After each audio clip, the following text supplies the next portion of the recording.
진술 등을 토대로 정확한 사고 경위를 조사하고 있습니다.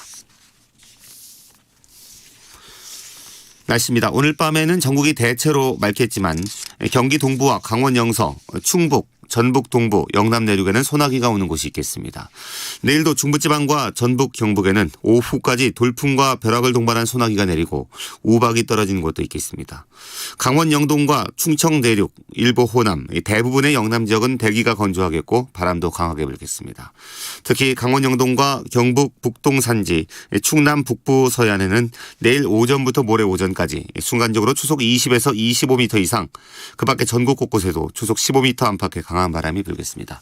서울지방 현재 기온은 19.4도입니다. 제1라디오 10시 뉴스를 마칩니다. 아나운서 최수중이었습니다. KBS.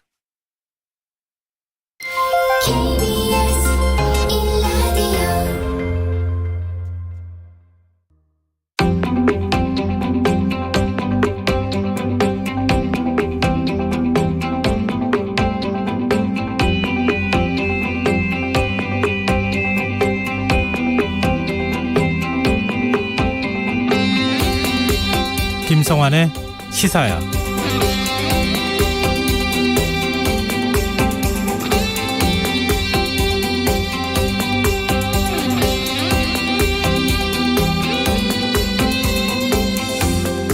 안녕하십니까. 시사평론가 김성환입니다. 윤석열 대통령이 오늘 한동훈 법무부 장관에 대한 임명을 강행했습니다.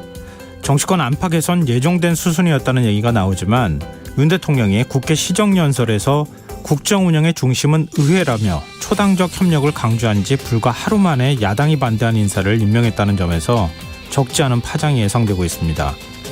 물론 시급한 국정 현안을 감안한다면 하루라도 빨리 온전한 내각을 꾸려야 한다는 당위성을 모르는 바는 아닙니다. 하지만 한동훈 장관의 자녀 관련 의혹이 국민 눈높이에 맞지 않다는 지적이 나왔다는 점에서 야당의 반대를 그저 발목 잡기로만 봐서는 안 된다는 목소리도 적지 않은데요. 이런 상황 어떻게 봐야 할까요? 한동훈 신임 법무부 장관은 오늘 취임사에서 검찰을 두려워할 사람은 오직 범죄자뿐이라면서 야당을 겨냥한 듯한 발언을 하기도 했습니다. 지난달 장관 내정 직후 검찰 수사권 축소 법안을 추진한 민주당을 향해 검찰을 두려워하는 범죄자의 야반도주라고 비판했던 것과 같은 맥락으로 보이는데요. 이런 상황에서 협치가 가능한 걸까요? 한덕수 국무총리 후보자 인준과 추경 예산안 심사가 제대로 이뤄질 수 있을지 벌써부터 걱정이 앞섭니다. 자세한 정치권 소식 잠시 뒤 이어지는 뉴스에서 살펴보겠습니다. 북한이 코로나19 확진자 발생을 공식 인정한 이후 유혈자라고 부르는 신규 확진자 수가 급증하고 있습니다. 세계보건기구 WHO는 북한에서 코로나19가 예상보다 더 빠르게 확산할 위험이 있다고 경고하고 있는데요. 더 깊이 있게 들여다보는 인터뷰 시간에서는 통일보건의료 전문가와 관련 이야기 나눠보겠습니다. 화요일마다 찾아오는 시간이죠. 빅데이터를 통해 인터넷 이슈를 살펴보는 이슈 이수다 코너도 마련되어 있으니까요. 많은 관심 부탁드립니다.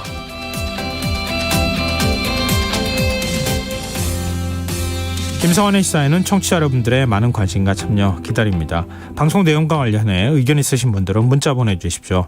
당첨된 분들께는 모바일 상품권 보내드릴 텐데요. 참여하실 번호는 샵9730이고요. 짧은 문자는 50원, 긴 문자는 100원의 이용료가 부과됩니다.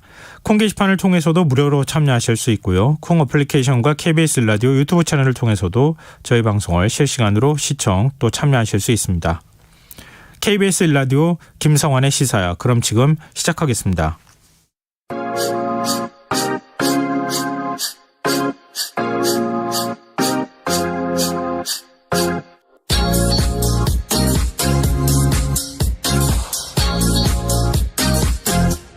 KBS 1라디오 김성환의 시사야.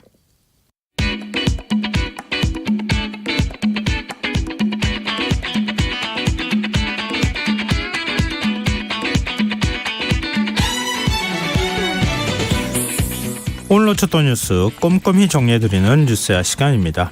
오늘은 곽재훈 프로시안 기자 나와 계십니다. 안녕하세요. 네, 안녕하세요. 네, 국민들이 가장 큰 관심사가 될 민생 분야부터 좀 저희가 얘기 나눠봤으면 좋겠는데요. 국회가 오늘부터 2차 추경 예산안에 대한 심사에 돌입했는데 53조 원이나 늘어난 초과 세수 문제가 도마에 올랐어요. 네, 국회 기재위에서는 이 추경 예산에서 드러난 세수 추계 오류 문제 관련해서 여야 할 것 없이 질타가 나왔는데요. 앞서 정부가 이 올해 두 번째 추경 예산을 편성하면서 53.3조 원 규모의 초과 세수를 반영한 세액 경정을 진행한 데 따라서 네. 여기에 대한 여야 비판이 나온 겁니다.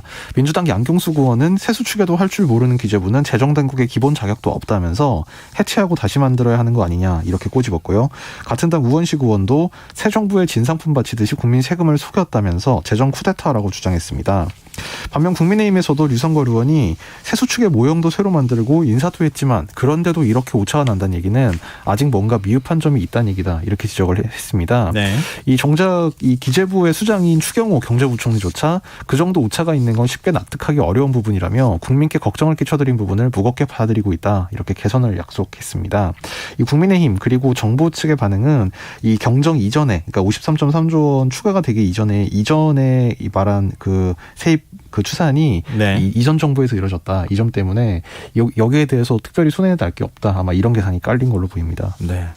근데 기재부는 그 기재부하고 지금 기재부는 똑같은 기재부니까요. 그렇죠. 예. 그리고 지금 정부가 추경 예산 마련하기 위해서 국방 예산을 삭감한 게 지금 논란이 되고 있어요. 네, 오늘 국방위 전체회의에서는 여야 국방위원들로부터 이 국방 예산 약 1조 5천억 원에 대한 삭감 부분에 대한 지적이 나왔는데요. 이종석 국방장관은 오늘 국방위 전체 회의에서 이 기존 국방부 올해 예산에서 2월 그리고 불용 예상액 등으로 1조 643억 원을 감액하고 또 기본급 식비 인상액 1,125억 원을 증액하는 이 추경 예산안을 보고를 했습니다. 또 연가부상비, 업무추진비 등 경비 271억 원, 장비물자, 시설공사 등 사업 지원에 따른 2월 불용 예상액 1조 372억 원 등을 감액을 했다고 밝혔습니다. 네. 이제 여기에 대해서 이제 민주당은 장병들의 식생활 개선, 전투와 피복 등에 드는 예산에 제약이 생겼다고 비판했는데요. 특히 윤석열 대통령의 용산 집무실 이전과 함께 장병 전투화 비용을 포함한 국방 예산 삭감이 군사계에 영향을 줄 수 있다 이렇게 비판을 펼쳤습니다.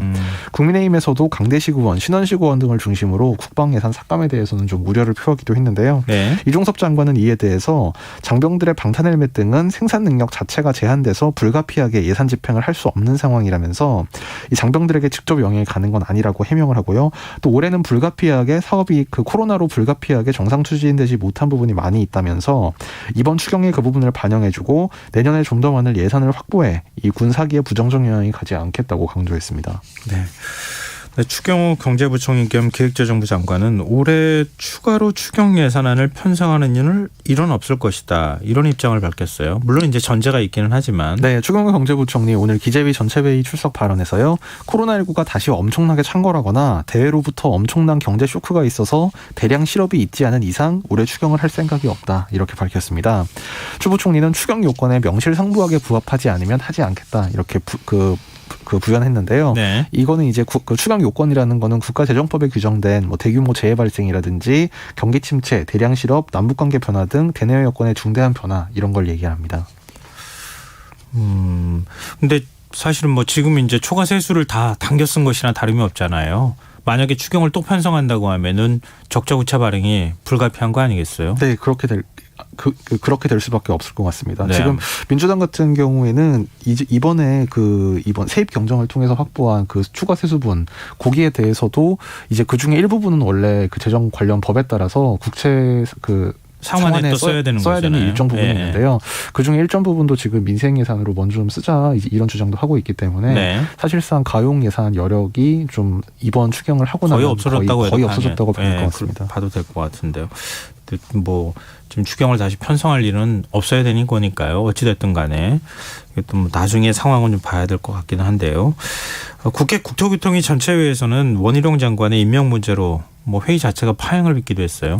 예, 한 30분 정도 파행이 빚어졌습니다. 네. 야당에서는 그 원희룡 국토부 장관의 인사청문회 당시 자료 제출이 미흡했다. 또 각종 의혹이 소명되지 않았는데 윤석열 대통령이 임명 강행했다. 이 점을 지적하면서 항의를 했는데요. 네. 야당 간사인 민주당 조응천 의원이 의사진행 발언을 통해서 업무추진비 현금 지급 관련해서 이 공직선거법 위반 혐의 등 인사청문회에서 나온 각종 의혹, 그다음에 자료 제출 미비 등을 언급하면서 이 회의 진행에 문제를 제기했습니다. 그러니까 원희룡 장관이 오늘 답변대에 서는 걸 용납할 수 없다. 이제 이런 취지였는데요. 네.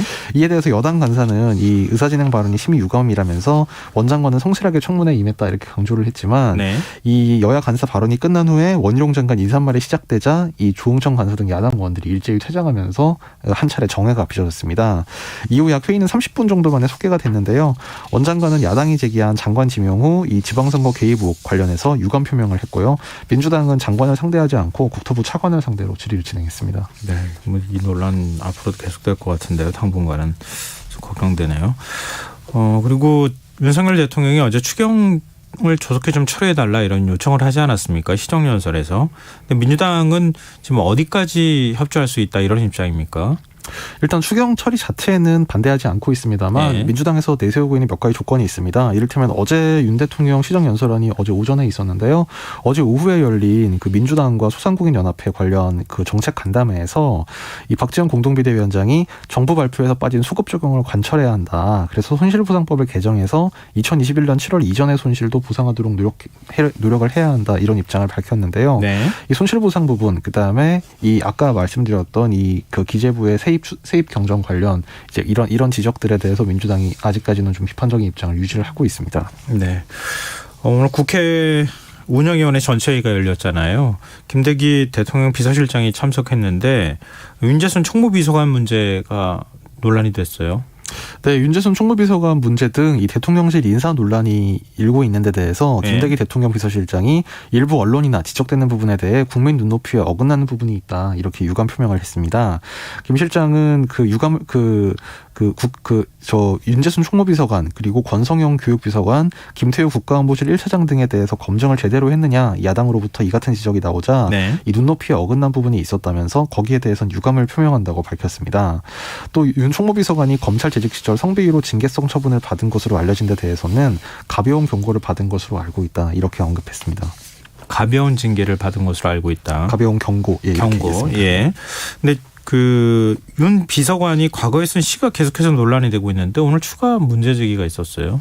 네, 뭐 기존에 알려진 시의 표현도 상당히 논란이 됐는데요. 네. 뭐 짓궂은 사내 아이들의 자유가 보장된 곳이다. 뭐 풍만한 뭐 젖가슴을 밀쳐보고 엉덩이를 만져보기도 하고 이제 이런 구절이 있어서 그 마치 그 전동차 열차 안에서의 성추행 범죄에 대해서 미화한 거 아니냐 이런 지적이 있었는데요. 네.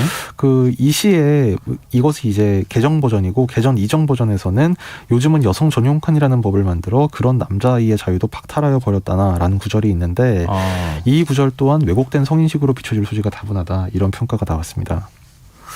근데 지금 운영위원회 윤재순 비서관도 참석을 한 거죠? 네, 오늘 윤 비서관이 참석을 해서 직접 발언대 이제 여야 의원들의 지적에 대해서 직접 발언대 앞에서 해명을 하기도 했는데요. 네. 사실 이 해명 내용도 좀 추가 논란을 낳았습니다. 네. 이 윤 비서관은 일단 오늘 그 운영위원회 출석 발언에서 제가 논란의 중심에 서 있고 국민이 염려하고 우려하는 부분을 느끼고 있다면서 국민들께 상처가 되고 불쾌감을 느꼈다면 사과를 드리겠다. 일단 이렇게 고개를 숙이긴 했습니다. 네. 그러면서도 자신의 성비위 논란은 지나간 부분이다. 또 더 잘하라는 의미로 받아들이고 있다. 이 자진 사퇴 요구와는 분명하게 거리를 뒀고요. 또 이제 1996년도 당시 일에 대해서 여직원 볼에 입을 맞췄다. 이런 의혹에 대해선 자신의 생일날 직원 10여 명과 함께 축하 자리를 가졌는데 이 자리에서 케이크를 얼굴에 바르는 이른바 생일빵을 당했다. 그래서 화가 나서 뽀뽀해달라고 한 것이다. 뭐 이렇게 접촉 경위를 밝혔는데 이 경위에 대한 설명도 오히려 추가 논란을 낳을 것으로 지금 예상이 되고 있습니다. 이른바 뭐 생일빵 당했는데 기분 나쁘면 볼에 뽀뽀해달라고 해야 되는 거예요? 이제 이해가 잘 안 되는데요. 네, 그리고 이제 민주당에서는 고민정 의원이 2012년 당시 사건에 대해서 러브샷을 하려면 옷을 벗고 오라. 또 스타킹을 신지 않은 여직원에게 속옷은 입고 다니는 거냐. 이 윤 비서관이 이런 발언을 했다는 것을 쳐내면서 지적을 했고 네. 이거 김대기 비서실장에게 경고 처분이 적절한 수위냐 이 점을 따져먹기도 했는데 김 실장의 답은 뭐 경고 처분이 적절하다는 취지로 답변을 했습니다. 경고 처분이 적절하다고요? 네. 이런 발언을 했는데요. 예, 그래서 뭐 고민정 의원이 앞서 이제 이를테면 그 경찰관들 사이에 발생한 그 이른바 그 신임 여경에 대한 성희롱 논란에 대해서 당시 상당히 중징계가 내려졌는데 이런 사안을 당시 이제 가해 발언을 거론하면서 이 발언과 이 발언 중에 어떤 게 더 중한 수위냐 이 점을 따져묻기도 했는데요. 뭐 김대기 비서실장의 답은 어쨌든 경고 처분이 이뤄졌다면 적절했다고 본다. 뭐 이런 취지로만 답변을 했습니다. 물론 뭐 그 표현이 적절하진 않다. 부적절하다고 본다. 이렇게 지적을 하긴 했습니다. 우리가 90년대도 살고 2000년대 뭐 지금 살고 있잖아요. 1996년도하고 2012년에 있었던 일이잖아요. 네.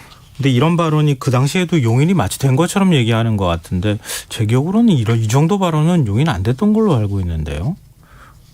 그 곽 기자도 그렇게 느끼지 않아요? 네, 그렇습니다. 이해가 잘 안 되네요. 어찌됐든 이게 국민의 상식하고 좀 부합하는 거 아닌가 이런 생각이 드는데. 네, 사실 그 시집 논란은 뭐 시라는 게 문학 작품이고 좀 해석, 그러니까 물론 이제 딱 보기에 부적절할 수 있는데 이 자체가 말하자면 그 앞에 내용을 보면 이를테면 뭐 젊은 청년들이 뭐 신문에 콜을 받고 뭐 노인들에게 자리를 양보를 안 한다든지 예. 이런 내용이 있어서 말하자면 어떤 그런 이른바 옛날에 치안이라고 불렸던 지하철 내 성범죄 문제에 대해서도 뭐 좀 풍자적으로 비판을 한 거다. 뭐 일각에서는 이렇게 해석을 하고 있기도 합니다. 다만 이제 그거는 이제 뭐 문학의 영역이라고 치고 이 재직하면서 있었던 두 차례 이 성 관련 이 비위 전력 그래서 이제 뭐 징계 처분, 뭐 경고 조치, 인사 처분을 받았던 것에 대해서는 좀 그것과는 좀 차원이 다른 논란인 것 같습니다. 네. 왜 검찰 내부에서 EDPS라는 별명이 붙었는지 알겠는데요. 자, 공수처가 오늘 이른바 서울시 공무원 간첩 조작 사건의 피의자인 유우성 씨를 고소인 신분으로 조사했다고 하는데요. 유 씨가 윤석열 정부 인사를 비판했어요. 네, 고위공직자 범죄수사처가 이른바 서울시 공무원 간첩 조작 사건 피해자인 유우성 씨를 고소인 신분으로 오늘 불러 조사했습니다. 공수처는 오늘 오후 이 김수남 전 검찰총장과 이두봉 인천지검장을 고소한 유 씨를 불러서 고소 배경 등을 조사했는데요.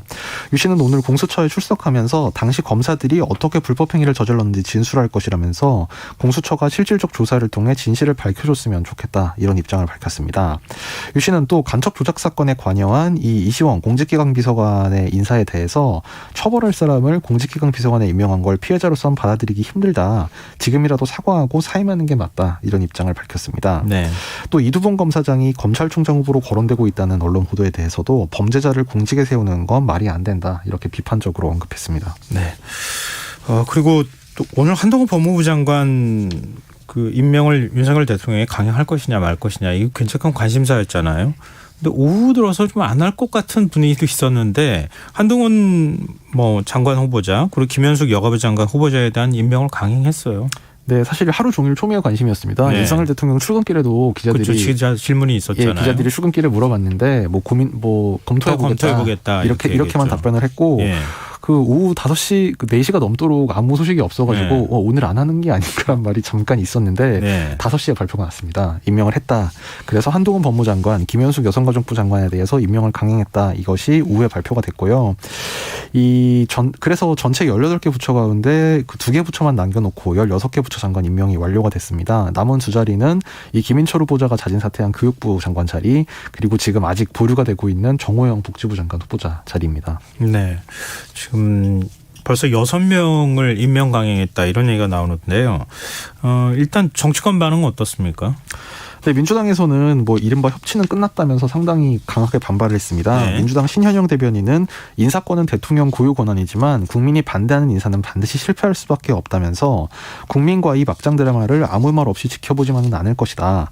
또 민주당의 협치를 요구해서도 안 될 것이다. 이렇게 경고했습니다. 이 민주당은 윤석열 대통령은 앞으로 국회를 어떻게 대할지 야당과 어떻게 협치할 것인지 정말 협치를 할 생각은 있는지 밝히라고 촉구했습니다. 네. 한동훈 장관 임명하자마자 취임사에서 진짜 검찰개혁을 언급했다고 하는데 이게 어떤 의미입니까? 네, 한동훈 법무장관은 취임 일성으로 즉시 증권범죄 합동수사단을 다시 출범시키는 것으로 촛발을 떼겠다면서 서민을 울리는 경제범죄 실태에 대해 시급히 점검하고 발빠르게 대처하겠다 이런 입장을 밝혔는데요. 이게 추미애 장관 때 폐지한 거죠? 예, 그렇습니다. 예. 또 검찰 수사권 축소 법안이 통과된 상황에서 국민이 원하는 진짜 검찰개혁, 진짜 형사사법 시스템 개혁은 사회적 강자에 대해서도 엄정하게 수사할 수 있는 공정한 시스템을 만드는 것이라면서 검찰의 정치적 중립성과 공정성을 높이고 실력 있는 검찰 경찰이 견제 균형 시스템을 갖추도록 노력하자 이렇게 강조했습니다. 이 검찰의 그 수사권을 좀 강화하자 이런 취지로 좀 해석이 됐고요. 네. 그러면서 그 검찰을 두려워할 사람은 오직 범죄자뿐이다 이렇게 말한 데 대해서 사실상 그 야당을 겨냥한 게 아니냐 이런 해석도 나왔습니다. 네. 지금 한동훈 법무부 장관 후보자 임명을 하게 되면 그러면 이제 사실상 한덕수 국무총리 후보자 인준 문제 지금 야당이 굉장히 반발하고 있는 상황이기 때문에 더 동의하기가 어려워지는 거 아니냐 이런 얘기가 있어요. 근데 오늘 뭐 박홍근 원내대표가 20일 본회의에서 처리하겠다 이렇게 얘기했다면서요. 그게 참 묘한데요. 네. 그 시점을 봐야 되는 게 네. 먼저 오늘 4시까지 아무 얘기가 없다가 네. 5시에 그 윤석열 대통령이 한동훈 장관을 임명한다고 발표를 했습니다. 그러니까 거의 6시 정도 됐을 때 네. 그 민주당 오영환 원내대변인이 그 국회 그 기자회견장을 찾아서 조금 전에 박홍근 원내대표가 그 20일에 본회의를 하는 방안에 대해서 그 여당과 협의를 하라고 지시했다. 라고 얘기를 했거든요. 네. 그러니까 그 본회의 일정을 잡는 협의를 하지 않고 있다가 한동훈 장관을 임명하니까 비로소 본회의 일정을 잡는 협의를 시작을 네. 했다는 겁니다. 그래서 이 본회의 의사 일정 결정의 방아쇠가 한동훈 후보자 임명이 됐다는 거는 좀 말하자면 총리 임명 동의안 거의 사실상 부결 분위기로 가는 게 아니냐 이런 관측이 나왔습니다. 네. 실제로 그래서 오늘 저녁 그 여야 원내수석 부대표 회동이 이뤄졌고요. 오는 20일 본회의를 열어서 총리 인준안 표결을 진행을 하기로 여야 간에 일단 합의를 했습니다. 민주당은 이 본회의 직전에 의원총회를 열어서 찬반 여부를 당론으로 최종 결정한다는 계획입니다. 정호영 보건복지부 장관 후보자 이거 어떻게 되는 겁니까? 오늘 임명하는데도 임명을 안 했어요. 네, 보류가 됐습니다. 네. 그 참고로 그 인사청문회법에 따르면 그 인사청문 보고서 송부를 대통령이 한번 재요청을 하고 네. 그 기간이 도과를 하면 이제 국회 동의 없어도 대통령이 임명을 할 수 그렇죠. 있는데요. 너무 당연한 얘기입니다만 그 상황에서 대통령이 임명을 안 하면 장관이 안 되는 거거든요. 예. 지금 그래서 그 상태가 계속 이어지고 있고요. 이 윤석열 대통령이 여전히 고심 중이다. 뭐 이런 관측도 나오고 있는데 오늘 여권에 이제 이재호 그 국민의힘 상임고문이 KBS 라디오 인터뷰에서 이런 얘기를 했습니다. 정 후보자 참 눈치 없는 사람이다. 이 정도 되면 본인이 그만둬야 되는 거 아닌가 이렇게 얘기했는데 좀 상당히 화제가 됐습니다. 네. 지금 복지부 장관 인선이 늦어지는 가운데 질병관리청장이 내정됐어요. 네, 오늘 오전에 그 인사 3건 정도가 추가로 발표가 됐는데요. 네. 초대 질병관리청장에는 백경란 성균관대 이대 교수가 그리고 금융위원회 부위원장에는 인수위 경제 1분과 인수위원이었던 김소영 서울대 경제학부 교수가 각각 임명이 됐습니다. 또 장관급인 그 초대 주미대사에는 조태용 의원이 인선이 됐습니다. 이 조태용 의원은 아시다시피 대미 북핵 문제 정통한 외교관 출신이고요. 한국정부 북핵 수석 대표를 지냈습니다. 또 국가안보실 1차장도 지냈는데요. 지금 4강 대사에는 주중대사의 정재호 서울대 교수, 주일대사의 윤덕민 전 국립외교원장, 주러대사의 장호진 전 캄보디아 대사 등이 거론이 되고 있는 상태입니다. 초대 질병관리청장인 백경란 교수는 역시 대통령직 인수위에서 사회복지문화분과 인수위원으로 활동을 했고요. 안철수 인수위원장이 추천해서 인수위에 합류한 인사로 알려졌습니다. 네, 알겠습니다. 지금 여러분께서 KBS 라디오 김성환의 시사회와 함께하고 계십니다. 계속해서 뉴스와 이어가겠습니다. 강용석 경기도지사 후보, 그러니까 무소속이죠. 이 후보발 선거 개입 논란이 진실공방으로 번지는 분위기예요. 네, 앞서 이제 그 강용석 후보가 뭐 언론 인터뷰 또 SNS 등을 통해서 그 윤석열 대통령이 당선인 시절에 자신에게 통화를 해서 이 김은혜 국민의힘 후보와 싸우지 말고 뭐 잘 협력하라는 취지로 이야기를 했다 이런 주장을 펴면서 민주당에서 선거 개입 논란이 그 의혹이 제기가 됐는데요. 어제 이와 관련해서 대통령실이 이 윤석열 대통령은 강용석 후보와 통화한 사실이 없다. 보도에 참고하라 이런 짤막한 공지를 통해서 이 해당 의혹을 전면 부인을 했습니다. 근데 민주당은 어떤 입장입니까? 지금 그 윤석열 대통령하고 강용석 후보 고발했잖아요.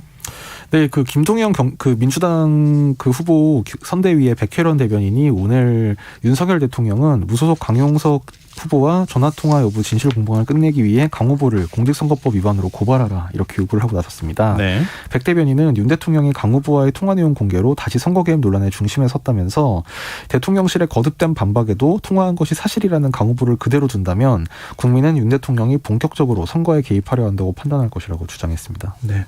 근데 강용석 후보와 국민의힘 이준석 대표 사이에서도 그 공방 요구가 하고 있어요. 네, 그 일각에서 이 강용석 후보를 이제 국민의힘 후보와 단일화를 해야 되는 거 아니냐 이런 주장이 나온 데 대해서 네. 이준석 대표가 연일 강경하게 선을 긋고 있는데요. 이 대표는 저는 어느 누구에게도 후보 단일화 관련 이야기를 들은 바가 없다면서 여당 입장에서 대통령에게 선거 개입 의혹을 제기하는 세력과의 단일화는 검토할 이유가 없다 이렇게 일축을 했습니다. 강용석 후보는 이에 대해서 오늘 중도 사태라든지 일방적인 사태 같은 건 절대 없다 이렇게 응수했습니다. 네. 경찰이 민주당 이재명 상임고문이 성남시장으로 재직했을 당시에 기업들에게 성남FC 후원금을 내도록 했다고 하는 의혹을 조사하고 있는데요. 이와 관련해서 성남FC와 두산건설을 압수수색했어요.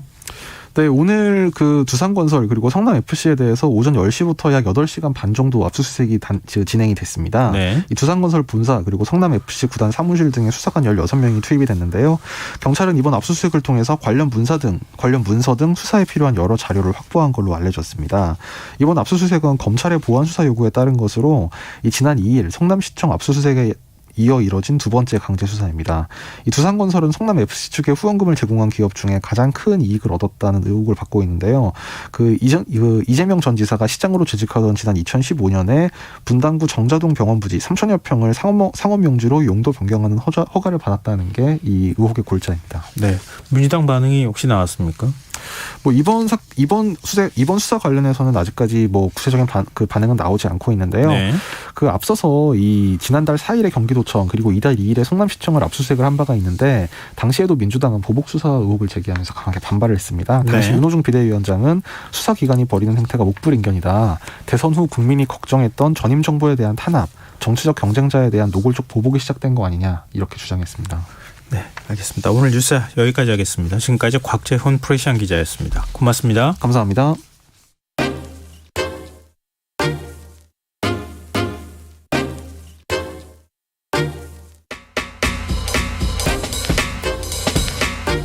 바쁜 당신이 알아야 할 모든 것 여기에 있습니다.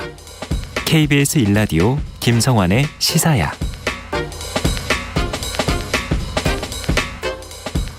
북한이 코로나19 발생 사실을 인정한 이후에 코로나19 감염자로 추정되는 신규 유혈자 수가 급증하고 있습니다. 하지만 전문가들은 북한 당국이 공개한 수치보다 더 많을 것이다 이렇게 추측하고 있는데요. 지금 북한은 어떤 상황인지 또 우리 정부가 말하고 있는 백신 공여가 도움이 될지 통일보건의료 전문가시죠. 김신곤 고려대 의대 교수 연결해서 얘기 나눠보도록 하겠습니다. 교수님 안녕하십니까? 예, 안녕하세요. 네. 일단 북한이 유혈자라고 하는 표현을 써요. 우리는 이제 코로나19 감염자, 확진자 이런 표현을 쓰고 있는데요. 예. 근데 의심 환자 집계를 발표하고 있지만 실제 감염자 수는 훨씬 더 많을 것이다. 이런 추정이 나오더라고요. 교수님은 어떻게 보십니까? 일단 검사 자체가 지금 미비하니까 네. 정확한 진단이 이루어질 수 없는 한계에서는 열나는 사람들을 일단 그 환자 수로 추정하고 있는 게 좀 합리적으로 보이고요. 네. 근데 우리 오미크론 저희가 경험한 거에 통계를 보면 증상이 없었던 사람이 전체 한 25% 정도 됩니다. 네. 그리고 증상이 있었던 사람 중에서도 열이 났던 사람이 한 30%거든요. 그러니까 발열이 증상이 있는 사람들만 가지고 추정한다면 실제 환자 수는 그보다 한 4-5배 정도 될 거라고 우리가 예상할 수 있거든요. 네. 그러니까 지금 오늘까지 북한에서 보고한 유혈자 발열한 사람들의 숫자가 약 150만 명이니까 예. 아마도 500만 명 정도가 이미 감염되었을 수도 있다. 이렇게 추정할 수 있고요. 그렇다고 한다면 이건 북한 인구의 5분의 1에 예. 해당할 정도의 엄청난 숫자라고 얘기할 수 있죠. 근데 이 정도 감염자가 나왔다고 하면 발생 시기가 더 이른 시점에서 확진자가 나오기 시작했을 거 아니겠느냐 이런 얘기가 있던데요. 교수님 보시기에 그것도 어떻게 생각하세요? 추정을 할 수 있는 시나리오이긴 한데 네. 근데 이제 저희가 북한 당국이 인지한 거는 적어도 4월 말 저희가 북한 평양에서 행사했던 것들을 보면 마스크를 쓰지 않고 있었던 장면들이 적지 않거든요. 예. 특히 김정은 위원장이 등장하는 행사에서도. 그 네. 얘기는 북한이 당시의 유행을 감지했었다고 한다면 마스크를 벗고 있는 행사를 진행하지는 않았을 겁니다. 그래서 적어도 환자는 아마 4월 중순 이후부터 생기었을 거라고 추정하는 게 합리적이긴 한데 네. 북한 방역당국이 그걸 인지하기 시작한 거는 4월 말 이후부터라고 보는 게 타당하지 않을까 그렇게 저는 생각하고 있습니다. 북한은 백신 접종을 하지 않았잖아요. 예. 근데 만약에 이 상태로 유행세가 좀 더 확산이 된다고 하면 지금 뭐 사망자 수가 뭐 2자리 수 정도만 발표를 하고 있는 상황인데 한 3만 명은 넘을 것이다. 이런 추측까지 또 나오더라고요. 그러니까 지금 북한에서 발표하는 유병 규모와 사망자 수 사이에는 상당한 간극이 있거든요. 네. 첫 번째는 이제 북한 당국이 정확하게 보고하고 있는지에 대한 그런 의문이 있을 수 있고요. 왜냐하면 코로나로 확진된 사망이라고 얘기하는 것도 쉽지 않을 테니까요. 진단이 네. 안 돼 있으니까. 두 번째는 이제 발열 이후에 중증화와 사망까지의 시간 간격이 통상이 있습니다. 그래서 한 1주에서 2주 정도의 간격이 있으니까 앞으로 만약에 북한이 정직하게 보고한다고 한다면 사망자 증가 추세가 굉장히 커질 가능성을 저희가 예상할 수 있고요. 네. 사망자 수에 대해서도 이걸 정확하게 추정할 수는 없지만 우리나라에서 통상 이 사망률이 지금 0.1%로 돼 있는데 백신 미접종자의 경우는 그 한 6배, 0.6% 정도로 지금 추정하고 있거든요. 네. 우리 통계로는. 그러면 대입해보면 북한에서 한 1,000만 명 정도가 감염되었다고 할 때 6만 명 정도의 사망자를 예상할 수 있습니다.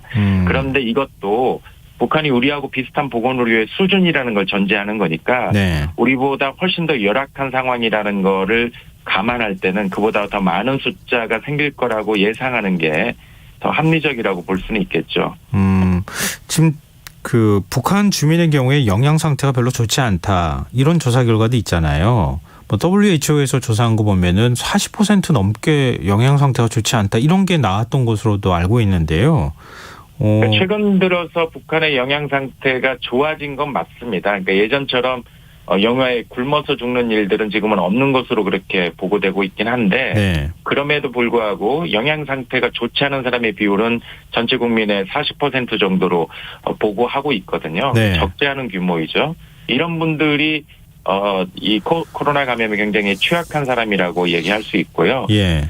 거기에 덧붙여서 북한의 이 노령 인구가 적지 않아요. 그래서 보통 65세 이상 인구 중에 노령 인구의 비율이 65세 이상이라고 저희가 얘기한다면 네. 전체 인구의 10% 한 250만 명 정도 되는데 북한과 비슷한 경제 수준을 가진 나라에 비해서는 노령 인구의 비율이 상당히 높다고 할 수 있고요. 예. 또 북한에서 이 사망에 이르게 하는 가장 중요한 위험 요인으로 자체적으로 보고하고 WHO하고 통계가 공유되고 있는 걸 보면 첫 번째에 해당하는 게 이 흡연이고 두 번째가 공기오염, 세 번째가 고혈압입니다. 네. 이게 전부 코로나와 관련된 사망과 연결될 수 있는 부분이고요. 네. 또 북한의 이 결핵 인구를 13만 명 이상으로 지금 추정하고 있거든요. 예. 이미 결핵이 걸려 있는 사람들이 코로나 감염이 된다면 굉장히 위험할 수 있는 분들이죠. 때문에 북한에서의 소위 코로나 감염이 되었을 때의 취약계층이라고 할 수 있는 인구 비율이 우리보다 훨씬 많다고 그렇게 저희가 예상할 수 있고요. 네. 때문에 통상적인 우리의 예측보다도 치사율이 훨씬 더 높아질 가능성이 있다고 생각할 수 있겠습니다. 근데 교수님께서는 대표단 자격으로 평양을 방문한 경험이 있으시다고 알고 있는데요. 북한 의료 시스템 2019년도에 다녀왔죠. 의료 시스템이나 이걸 좀 둘러볼 수 있는 기회는 있으셨습니까? 예, 평양에만 국한에서 보았는데요. 네. 10년 전에 이제 다녀왔던 분들의 얘기와 비교해 보면 뭐 굉장히 발전한 건 맞습니다. 병원 시설도 그렇고. 네. 그런데 그 안에 있는 장비들은 아직도 굉장히 낙후돼 있는 걸 저희가 확인했고요. 예.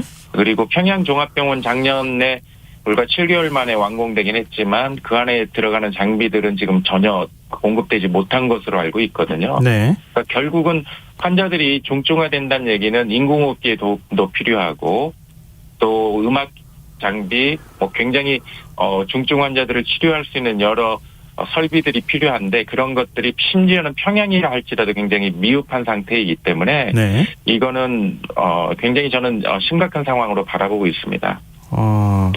지금 그 북한의 의료 물자나 이런 것들이 보급이 원활한지 이것도 좀 궁금한데요. 북한 매체가 공개한 걸 보면 뭐 이 열이 나거나 이렇게 할 경우에는 버드나무 잎을 다려 먹거나 뭐 기침이 나면 꿀을 타서 먹으라 이런 민간요법을 집중적으로 지금 매체를 통해서 소개를 하고 있더라고요.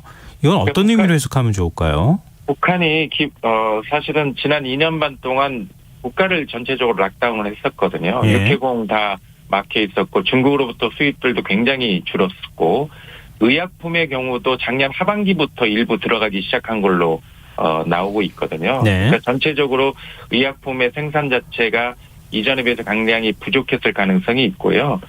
또 한 가지는 북한에서 이 의약품이 병원에서 원래 무상 의료 시스템에서 공급해야 하지만 병원의 약들이 부족하기 때문에 네. 장마당에서 약을 구입하는 경우들이 적지 않습니다. 근데 지금 락다운하면서 사실 나오지 못하게 하는 상황이기 때문에 네. 그나마도 부족한 약품들을 일상 가정에서 손쉽게 구입하기 어려운 상황일 수 있죠. 자, 그런 상황이라고 한다면 또 민간요법 북한식으로 얘기하자면 고려의학에 근거한 그런 스스로 할 수 있는 이런 것들을 강조할 수밖에 없는 어떤 의미에서는 북한 사회에서의 지금 고육지책이 아닌가라는 생각을 하고 있습니다. 또 우리나라에서도 그렇지만 자가격리를 할 때 뭐 그 진단키트 말고도 해열제를 별도로 구입한다거나 이렇게 해서 먹곤 했었잖아요. 복용하곤 네. 했었잖아요. 또 북측에서는 이런 가장 기본적인 어떤 약품도 이 수급이 원활하지가 않은 겁니까? 약품 자체가 전혀 생산이 안 되는 것도 아니고 예. 또 일부 공급이 되는 부분들 외국으로부터의 그 부분도 있었지만 말씀드린 내용 때문에 부족한 부분이 분명히 있었을 거고요. 예. 거기에다가 유병 규모를 한번 생각해 보세요. 한 번에 지금 4일 만에 150만 명을 보고를 했거든요. 열나는 사람이. 네. 우리나라도 사실은 약품이 충분히 공급되는 나라임에도 불구하고 오미크론 확산세가 됐을 때 타이레놀 구하기 굉장히 어려웠잖아요. 네. 그러니까 마찬가지의 상황들이 더 심각하게 재현되고 있는 곳이 북한일 수 있겠다. 이렇게 저는 생각을 합니다.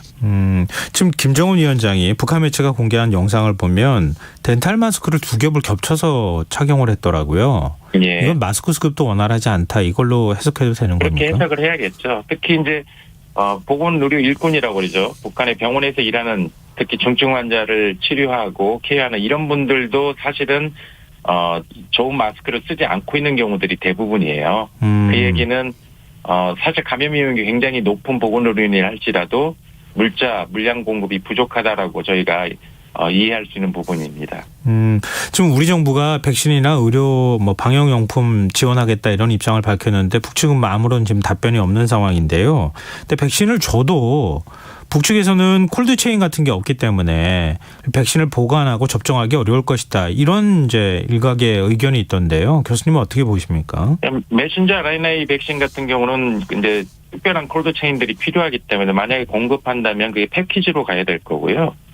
그런데 고전적인 기술로 개발된 백신들이 있죠. 노바 백신 같은 경우. 네. 이런 경우는 사실은 북한의 현재 상황에서도 충분히 감당할 수 있는 거라고 저는 생각을 합니다. 왜냐하면 2007년도에 북한의 홍역이 유행했을 당시에 네. 당시 유니세프하고 WHO가 도움을 줘서 하루에 무려 330만 명 접종을 했던 경험이 있어요. 네. 그래서 산술적으로 따지면 물량만 충분하다면 콜드체인이 필요하지 않은 그런 백신의 경우는 한 달 내에 사실은 전 국민의 백신 접종이 가능한 곳이 북한이기도 합니다.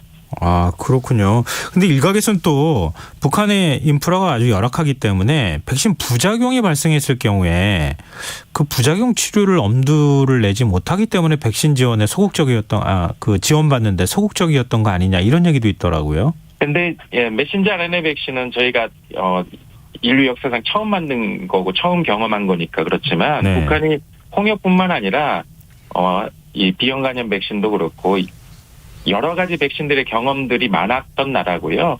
다른 저개발도상 국가들에 비해서 백신 접종률이 90% 이상으로 짧은 기간 동안에 굉장히 성공적인 사례로 WHO 같은 데서 보고했던 나라거든요. 네. 그래서 메신저 RNA에 대해서는 그런 우려가 있을 수 있지만 아까 말씀드린 고전적인 기술로 개발한 백신에 대해서는 그런 우려는 저는 조금 기우이지 않을까 생각을 합니다. 아, 그렇군요. 이제 그 북측이 중국 정부에 요청을 해서 중국 정부가 백신이나 아니면은 방역 물품을 지원할 것이다 이런 얘기가 또 나오고 있거든요. 근데 네. 중국 정부가 지원하는 건 지원하는 거라 하더라도 지금 우리가 남북 의료 교류를 통해 가지고 지원할 수 있는 방법은 없는지 또 국제 기구를 통해서 지원할 수 있는 방법은 또 없는지 여러 가지로 좀 궁금해요. 중국이 이미 지금 인력도 지원하기 시작했고요. 예. 오늘 지금 보도 나온 내용들 보면은 코리안군 비행기가 몇 대 중국에서 물품을 방역과 관련된 물품으로 예상되는 거를 네. 운송한 것으로 지금 나오고 있거든요. 네. 그럼에도 불구하고 많이 부족할 겁니다. 그런 부분에 대한 국제사회의 협력이 필요하고 더 중요한 거는 중국이 공급해 줄 수 없는 게 있어요.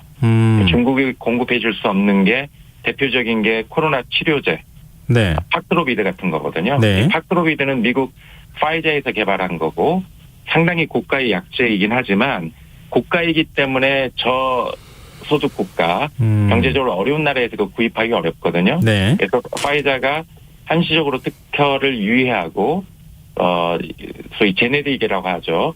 그 약품을 생산할 수 있는 권한들을 줬어요. 네네. 그래서 특히 우리나라도 지금 제약회사 셀트리온 같은 경우는 그걸 생산할 수 있는 권한을 가지고 경제적으로 어려운 나라에 공급할 수 있는 그런 기회가 돼 있기 때문에 저는 이게 하나의 해법이 될 수 있다고 봅니다. 결국 미국 화이자가 결정을 하고 거기에 물론 미국 정부가 영향을 줄 수 있어야겠죠. 그래서 이거를 국제사회, 대표적으로 뭐 국제적십사나 WHO 같은 곳을 통해서 지금 북한의 긴급한 상황이기 때문에 공급하는 것들을 좀 결정을 하는 이런 시급한 노력들이 좀 필요하지 않을까. 이건 중국이 못하는 부분이기 때문에 네네. 특히 우리가 중간에 좀 역할을 하면서 이런 그림들을 좀 그려낼 수 있다면 팍스로비드 맞은 경우에 치사율이 10분의 1로 줄거든요. 예예. 수많은 사람의 생명을 살리는 데 기여할 수 있는 그런 해법이 될 수 있을 거라고 저는 생각합니다. 네, 알겠습니다.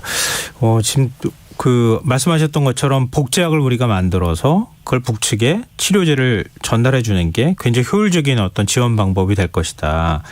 이런 부분들에 대해서 정부가 조금 이해하고 북측하고 좀 협의를 적극적으로 해보면 어떨까 그런 생각이 듭니다. 네, 알겠습니다. 오늘 말씀 여기까지 듣겠습니다. 고맙습니다. 예, 감사합니다. 네, 김신곤 고려대 의대 교수였습니다.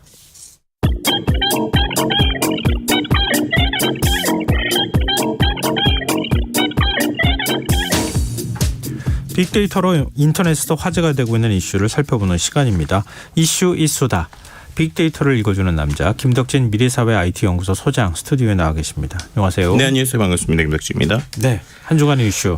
네. 오늘 어떤 것부터 얘기해 볼까요? 언급량은 비슷한데요. 지난주랑 완전히 순위가 뒤바뀌었어요. 그래서 상당히 재밌더라고요. 지난주에는 뒤바뀌었다고요, 순위가? 네, 그러니까 지난주에는 이제 순위가 뭐 연애, 스포츠 이런 것들이 상위권에 나왔는데 네. 이번 주는 1위부터 경제 분야가 나옵니다.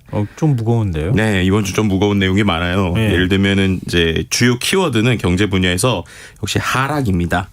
지난주 뭐 뉴욕 증시부터 시작해서 뭐 롤러코스터 장세였고요. 예. 또 뭐 주 후반에 조금 반등하긴 했지만 뭐 여전히 인플레이션 압박, 또 우크라이나 사태 장기화에 따른 악재들이 가득했고요. 국내에서도 주식도 그랬고 또 이제 세계 시가총액 상위권인 국내 가상화폐가 정말 거의 뭐 몰락하는 바람에 젊은 투자자들 충격을 금치 못했다라고 보시면 될 것 같습니다. 네. 그러다 보니까 특히나 이제 우리나라가 이제 코로나 기간 동안에 뭐 이른바 이제 서학개미라고 하면서 미국에 상당히 또 투자를 많이 했었잖아요. 네네. 그런데 지금 미국에서도 계속 바닥이 어딜까 확신 없는 시장이 나온다 뭐 이런 얘기 나오고 있고 뭐 우리가 이제 뭐 이쪽 경제에서 많이 나오는 이제 전 연준 의장이죠. 벤 버냉키가 최근에 이제 인터뷰에서도 연준의 이제 인플레이션 대응이 너무 늦었다. 그래서 오히려 이제 계속적으로 이러한 미국의 좋지 않은 경기를 만드는 것이 아니냐 뭐 이런 얘기들도 나오고 있고요. 특히 이제 우리나라에서 계속 이슈가 되는 건 말씀드렸던 이제 서학개미들이 투자했던 곳들이 네. 아주 최근에 좀 급락하는 곳들이 많다라는 거예요. 뭐 제일 대표적으로 이게 아무래도 이제 코로나 이후에 또 이제 투자를 시작하신 분들이 좀 많다 보니까 뉴욕에 지난해에 상장했었던 새내기 주식들에 대해서 우리나라에서 또 투자를 또 많이 하셨습니다. 네. 이런 것들이 이제 어떻게 보면은 올 들어서 이제 크게 하락한 것인데요. 뭐 예를 들면은 이제 우리가 전기차와 관련된 이제 종목이라고 뭐 아마존도 투자하고 막 그래서 상당히 관심을 가졌던 리비안이라고 하는 회사가 있는데 네. 이 회사가 공모가가 $78로 시작을 했거든요. 그런데 최대 $172까지 올랐었는데 네. 지금은 보게 되면은 $26.7. 그러니까 네. 최고점 대비 마이너스 84%. 뭐 정도. 공모가 대비해서도 3분의 1 토막 난 거죠. 그렇죠. 그렇게 떨어졌고요. 그 외에 또 뭐 주식이나 가상화폐 거래 기업들도 급락을 했는데 예를 들어서 이제 그 우리가 알고 있는 이제 메타버스 하면 또 나왔던 한창 이제 그 키워드를 주시했던 로블록스라고 하는 주식이 있는데 네. 이 주식 역시도 최고점 대비 75.5% 하락. 또 이제 그 가상화폐 쪽에서 미국에서 거래하는 코인베이스도 81% 이제 최고점 대비 하락했고요. 네. 또 이제 미국의 어떤 그 이제 개미 운동을 이제 준비했었던 로빈후드 역시도 84.8% 그리고 쿠팡의 경우에도 미국에 상장하면서 많은 사람들이 투자를 했지만 어쨌든 현재 최고점 대비 73.6% 정도 떨어져 아이고. 있는 상황으로 볼 수 있을 것 같습니다. 손해가 이만저만 아닐 것 같은데 네. 이게 또 뭐라 그러죠? 주식시장에서 네. 손절하고 빠져나오지도 못하고 있다. 그렇죠. 빠져나와도 어디 갔다가 투자할 데가 없어서 마지못해서라도 그냥 버틴다 뭐 이런 얘기가 또 있더라고요. 그러니까요. 예. 근데 또 이런 사태에 또 불을 붙인 게 네. 지금 루나 사태라고 해서 스테이블 코인이 지금 폭락하는 일이 벌어졌잖아요. 네, 그렇죠. 이거 관련돼서도 이제 같이 나온 키워드가 이제 루나 그리고 테라인데 이게 뭔가 하시는 분들도 있을 거고요. 또 이거 투자하신 분들은 정말 충격이라고밖에 할 수 없습니다. 왜냐하면 하루 만에 99%의 가치가 떨어지는 이 말도 안 되는 일 같은 것들이 나오게 되는 거죠. 그렇게 되다 보니까 SNS상에서는 뭐 주식만 해도 무슨 상한가 제도 같은 거 있는데 가상화폐는 안 그런 거냐? 아니면은 뭐 이런 그래도 스테이블 코인이라고 부를 때 뭐 여러 곳에서 뭐 루나테라 그래도 좀 비교적 안전적이라고 소문이 났었는데 왜 그랬느냐 이런 얘기 나왔고요. 근데 이게 우리나라뿐만 아니라 전 세계적으로도 이슈가 되는 것 같아요.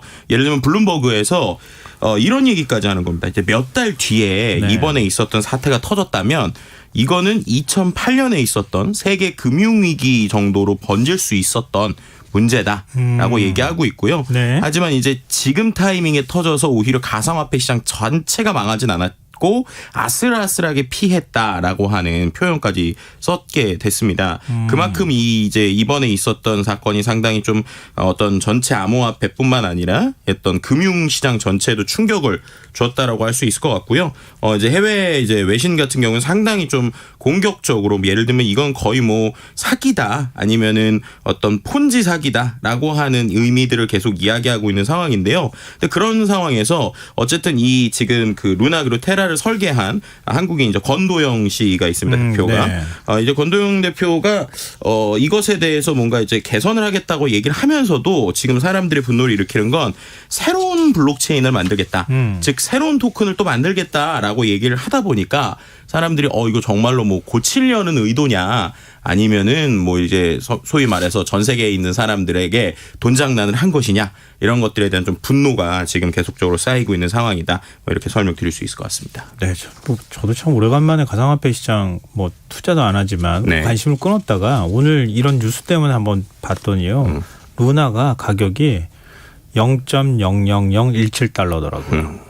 이게 지금 뭐 테라도 국내에서 뭐 1원이다 뭐 네. 매돈 단위로 지금 거래가 되고 있는 거 보면서 많은 분들이 좀 충격도 받고 그랬을 것 같은데 지금 뭐 피해자가 28만 명이라고 그렇죠. 하죠. 네, 그러니까 결국에는 제도에 대한 이야기들도 계속 나오고 있고요. 근데 네. 앞서서 얘기한 대로 그러다 보니까 이런 부분에 있어서 큰 돈이 몰리는데 좀 규제나 제도가 빨리 좀 보완되는 것이 돼야 되지 않느냐라고 하는 의견들도 계속 나오고 있는 상황. 가상자산법 얘기만 많이 나왔지 아직까지 법이 그렇죠. 제정되지 않아서 지금 이렇게 피해를 입어도 어떻게 피해 보상을 받을 방법도 마땅치 않고 조사할 방법도 사실 뭐 마땅치 않은 이런 상황이라고 하더라고요. 그렇죠.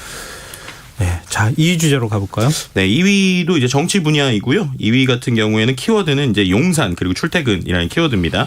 역시 윤석열 대통령이 이제 한남동 공정관자가 리모델링 마무리되는 시점까지 서초동의 자택에서 출퇴근을 하면서 네. 주변 교통 통제 그리고 출퇴근 시간 공개됨에 따라서 관련 언급량 증가한 것이고요. 이에 대해서 이제 교통 통제 일어날 것에 대한 우려의 목소리들이 계속적으로 나오고 있는 상황이라고 볼 수 있을 것 같습니다. 그리고 또 하나의 키워드는 이제 추경 그리고 자영업자인데요. 네. 추경안과 자영업자는 이제 정부가 36조 4천억 규모의 추경 예산안 13일 국민의힘과 합의를 거쳐서 국회에 제출한 것이고요. 특히나 이제 같이 나온 자영업자 키워드가 코로나19 기간 동안의 입은 피해를 보상하기 위해서 이제 소상공인 및 자영업자들에게 1인당 600만 원씩 지급한 것과 관련된 언급량이라고 보면 될 것 같은데요. 이에 대해서 역시 SNS에서도 여러 가지 의견들이 나오고 있습니다. 특히나 이제 자영업자들 커뮤니티, 카페를 중심으로 해서 추경안 좀 변동 없이 국회 통과 이뤄지길 기대한다라고 이제 이야기하시는 분들이 많았는데 네. 이건 어떻게 보면 그만큼 이제 코로나19로 입은 손실이 막심했기 때문이라고 볼 수 있을 것 같고요. 근데 이제 계속 이제 이야기 나오는 한 가지는 좋은 결정인 것 같은데 그럼 이게 지원금이 언제 나오는 거냐? 적절한 시점에 대한 고려들이 나오고 있고 또 이제 한편에서는 어쨌든 지금 이게 자영업자들을 중심으로 하고 있지만 그 외에 뭐 취약계층이나 아니면 다른 쪽에도 좀 이러한 지원들이 좀 많아야 되는 거 아니냐. 그래서 뭐 조금 더 범위를 넓히면 좋지 않겠냐 이런 의견들도 같이 나오고 있는 상황이라고 볼 수 있을 것 같습니다. 취약계층에 대해서는 100만 원 지원한다고 얘기는 했죠. 네네. 그거 가지고 너무 부족하다 이런 건가요? 그렇죠. 아, 그렇군요. 자, 3위 주제는 어떤 분야에서 나왔습니까? 네, 3위 분야는 환경 분야인데요. 주요 키워드는 저감 그리고 수소차입니다. 이게 뭐냐면 수소차나 요즘에 이제 어떻게 보면 환경을 위해서 어떠한 매연이나 이런 걸 저감해야 된다라고 얘기하잖아요. 그렇게 되니까 뭐 전기차나 수소차에 대해서 뭐 보조금도 지급하고 있는 상황이에요. 그랬는데 지금 환경부에서 추가 경정을 통해서 9천억 상당의 수소차 예상 중에 약 25%를 삭감하기로 한 것입니다. 그러면서도 이제 수소차 정책 방향은 그대로 간다. 라는 건데요. 네. 지금 이제 우리나라에서 판매 중인 수소차는 현대차의 넥소가 유일하긴 합니다. 그렇죠. 그래서 이 부분에 있어서 뭐 현대차 측과 이제 가격 자체를 뭐 할인하거나 뭐 이런 식의 협의는 하고 있는 상황이라고 하는데 어쨌든 지금 소상공인 손실보상 등의 추경을 추진하는 것 때문에 환경부에서는 4천억 정도 감액하는 추경 예산안을 마련한 상황이라고 볼 수 있을 것 같은데요. 그러니까 결국에는 이제 환경 보호를 위해서 여러 가지 이야기는 하는데 또 이제 이러한 수소차 정책에서의 예산은 또 삭감되고 그러면서 정책 방향은 그대로 간다라고 하니까 이에 대해서 환경과 관련돼서 관심이 있으신 분들은 좀 비난의 목소리를 좀 내고 있고요. 좀 이것 좀 비슷한 또 이번에 또 이슈 나온 게 뭐냐면 네. 환경 정책에 대한 방향성에 대한 이야기예요. 습지라는 키워드가 나왔는데 이게 뭐냐면 네. 순천시에 이제 국가 습지 보호 지역인 동천하구가 있는데 네. 요게 갑자기 불법 구조물 공사를 하고 있다는 겁니다. 그래서 이게 뭔가 이제 찾아봤더니 네. 기본적으로 동천하구 옆쪽에 제방이 들어선 관찰 데크, 뭐 철제 기둥 같은 것들이 있었다고 해요. 근데 이게 순천시가 지난해 말에 전라남도의 보조금을 지원받아서 설치한 시설물이라고 하는데 이게 환경당국 승인 없이 세운 무허가 시설이라고 합니다. 네. 그래서 습지보전법상에 습지에 이런 시설물이 무단으로 설치되면 2년 이하 징역 2천만 원 이하의 벌금에 처해지는데 순천시가요 사업 부지가 습지보호지역에 포함된 사실을 몰랐다라고 해명한 것이죠. 이렇게 되다 보니까 결국엔 습지보호에 앞장서야 될 순천시가 미숙한 행정으로 되레 생태계 위협하는 것이 아니냐라고 하는 어떤 이야기들도 같이 나오고 있는 상황입니다. 순천만 가보신 분들은 네. 정말 아름답다는 생각을 하셨을 거예요. 그렇죠. 그리고 그걸 잘 보존할 수 있다고 하는 것에 대해서 관심이 많으실 텐데 순천시가 어떻게 그걸 몰랐다? 그러니까요. 좀 비판 여론이 있을 수밖에 없을 것 같습니다. 네. 자, 4위 주제는 뭡니까? 4위는 IT 과학 분야인데요. 키워드는 중간 요금제라고 하는 키워드입니다. 네. 이게 이제 5G 요금제와 관련돼서 이제 이야기 나오는 건데요. 이제 5G 쓰시면서 느끼시겠지만 예전보다 확실히 가격이 계속 좀 올라가고 있어요. 그러다 보니까 뭔가 5G 데이터를 일부 쓰면서도 좀 저렴한 한 중간 정도의 요금제를 만들어야 되는 것이 아니냐는 얘기가 나오고 있고 이게 이제 윤석열 정부 들어서면서 특히나 이것을 좀 실제화하기 위한 움직임들이 계속 되고 있다는 겁니다. 그래서 뭐 5기가 중간 요금제라고 해서 지금 대략 한 5G 쓰시면 한 7, 8만 원 정도 많이 나오실 텐데 한 5, 6만 원대나 혹은 3, 4만 원대 그래서 뭐 어르신 요금제, 청년 맞춤형 요금제 이런 것들에 대한 이야기들이 나오고 있는 건데요. 근데 이것에 대해서 좀 근원적으로 5G 자체가 정말로 제대로 되고 있는 거냐라고 하는 좀 비판의 목소리도 나오고 있어요. 왜냐하면 이제 통신 쓰시는 분은 알겠지만 생각보다 이게 5G가 잘 안 터질 때가 많잖아요. 네, 그렇다고 근데 하시더라고요. 가격은 더 비싸지고 그런데 통신사는 1분기에만 또 영업이익이 1조가 넘었거든요. 그러니까 이런 것에 대한 좀 근원적인 좀 방책이 있어야 되는 거 아니냐 이런 얘기들도 같이 나오고 있는 상황입니다. 5G 휴대폰 쓰세요? 네, 쓰고는 있는데 LTE라고 뜰 때를 더 많이 보는 것 같아서 그래요? 개인적으로도 이 돈 내야 되나 뭐 이런 생각들 좀 들면서 아깝기도 한데 아마 저랑 비슷하게 생각하시는 분들이 좀 많지 않나 싶기도 합니다. 저는 좀 늦게 따라가는 편이라서 휴대폰도 아직도 네. 굳이 구형을 쓰고 있는 편인데요. 너무 돈이 많이 드는 것 같아서. 그러니까요. 네, 무조건 신형 그렇습니다. 사면은 5G 써야 되는 뭐 이런 안타까움들이 있죠. 네. 자, 마지막 5위 주제는 뭐죠? 네, 산업 분야고요. 일단 키워드 먼저 경유입니다. 정말 놀라운 네. 시대죠. 경유값이 휘발유값을 넘어가는 상황이 되다 보니까 화물차 등 경유 차량으로 생계 이어가시는 운전자들의 시름이 깊어지고 있고요. 그래서 화물차 등 운송 사업자들이 경유 살 때 더 많은 보조금을 주는 대책 정부에서 발표하는 방안을 검토 중이다. 이게 좀 이슈가 됐습니다.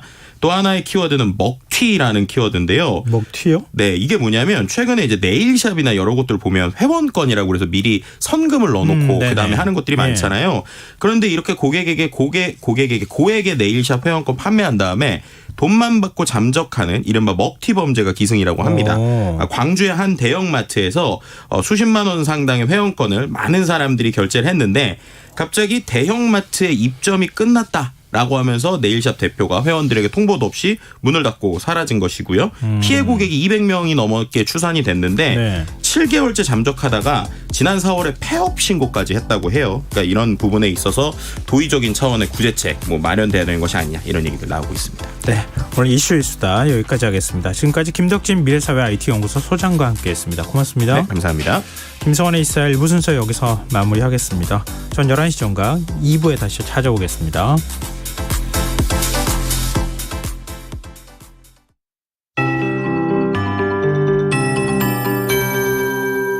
KBS 58분 날씨.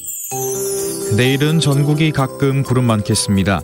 건조특보가 발효 중인 강원 영동과 충청권 내륙,